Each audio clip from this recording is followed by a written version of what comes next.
Hello! Ayan mga kaibigan. So ano ba yung dapat natin gawin kapag nanakaw or nawala yung ating pinakamamahal na motor? Kahit anong klaseng motor, sabihin na meron kang ADB, meron kang Click na 125, meron kang NK na 400, ayan o, NK 400, may TMX ka, meron kang Beat, okay? So ngayon, kung halimbawa, yung mga motor na nandito, isa dyan ay nawala. Sabihin natin mga kaibigan, motor mo nawala.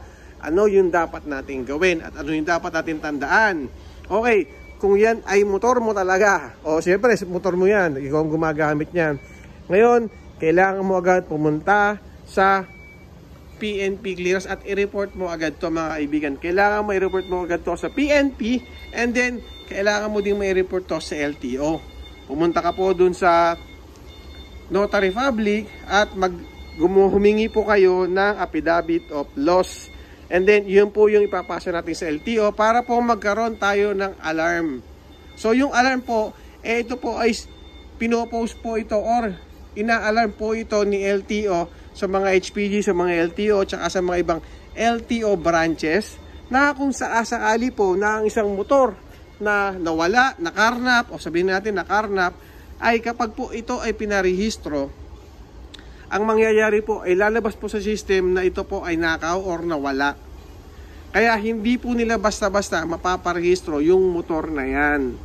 Kaya importante po kung sa tingin ninyo nawala yung motor ninyo o nakarnap ninyo, i-report nyo po agad sa pinakamalapit na PNP at saka sa pinakamalapit na LTO sa inyong lugar. So ingatan po natin mga kaibigan yung pinakamamahal nating motor kasi nga po malaking tulong yan sa atin. So doble ingat po tayo para hindi mawala yung ating motor. At kung sakali naman mga kaibigan, maglagay na rin tayo ng alarm para iwas karnap yung ating motor. So yun lang yung mga kaibigan, simple lang pinag-usapan natin.